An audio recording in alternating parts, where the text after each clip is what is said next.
Hello, and thank you for joining me. I'm Kimberly Davis. I hope that you're well. Students pushing for new gun laws after the Florida school shooting head back to classes today following the historic march in Washington and around the country over the weekend. ABC's Kenneth Moten has the latest. Come together around children wherever you roam. Star power boosting the March for Our Lives. MSD strong! From singers like Demi, Ariana,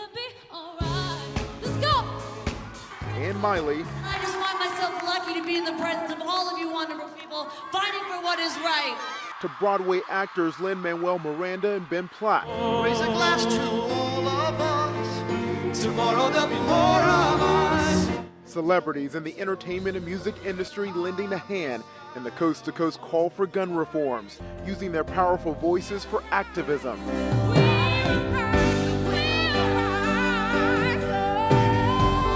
In Los Angeles, The NRA has got to go! This is an issue that affects us across the board, not just in classrooms, but within our own communities. We need to come to some understanding that human lives are more important than gun sales. In D.C., spotted standing with hundreds of thousands of marchers, George Clooney and his wife, humanitarian lawyer Amal Clooney, the couple donating $500,000 to the cause. And in New York, Paul McCartney honoring John Lennon. One of my best friends was killed in gun violence right around here.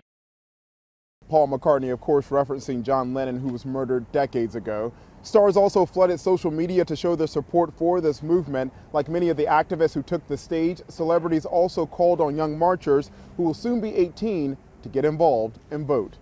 Kenneth Moten, ABC News, Washington. The family of Stephon Clark, the 22-year-old black man shot and killed by Sacramento police last week, will be exploring every legal remedy possible. That's according to the family attorney, Benjamin Crump.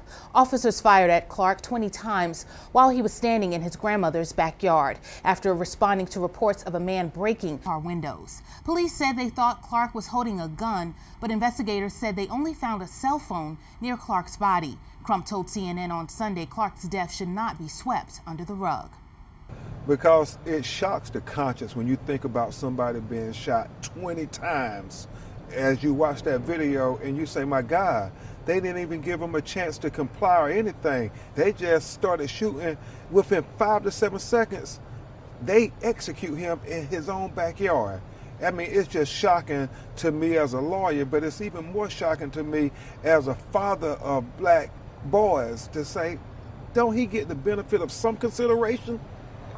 Body camera videos from the incident were released Wednesday. 2 officers were placed on paid administrative leave as the investigation continues. I didn't believe we would be back here, okay? Listen, if I'm rolling with anybody, I'm rolling with the Gamecocks. Believe that.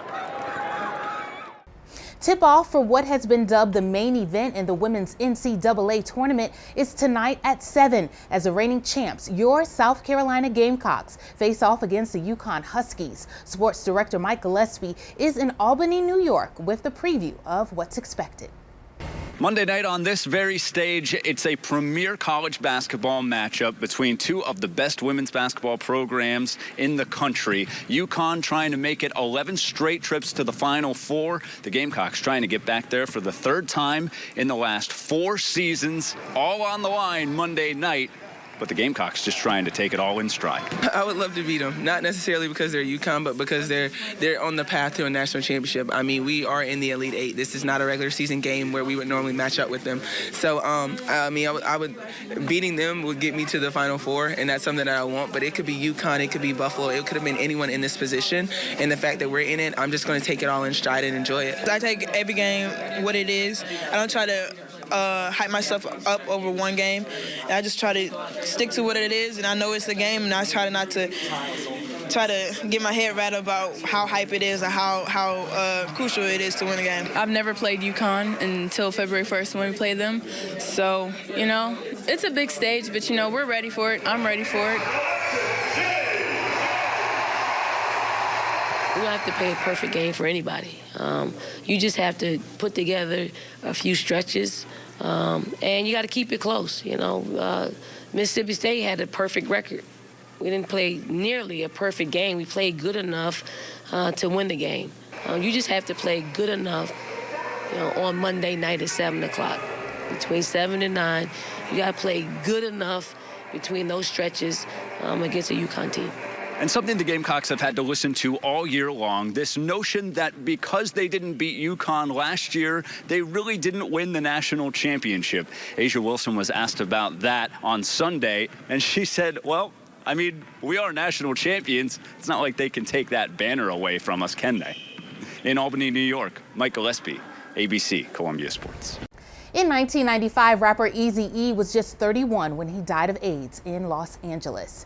Happy birthday if you're celebrating today. You share the day with actor Ernest Thomas. He's 69. Country singer Kenny Chesney is 50. And South Carolina native Lisa Gibbons is 61. At this hour, fans are lining up to purchase tickets for Beyonce and Jay-Z's On the Run 2 concert at Williams-Brice Stadium on August 21st. So head over to my Twitter page at Kimberly Davis because I want to know, have you purchased your tickets? Do you have them already, or are you skipping out on seeing the iconic pair altogether?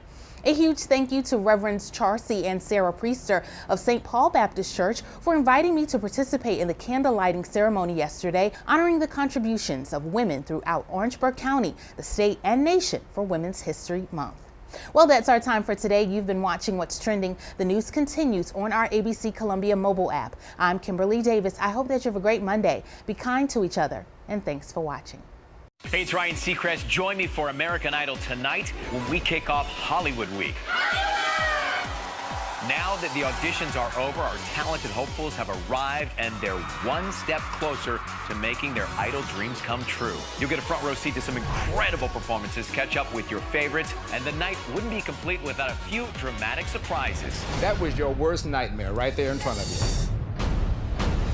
It's all coming up tonight on American Idol.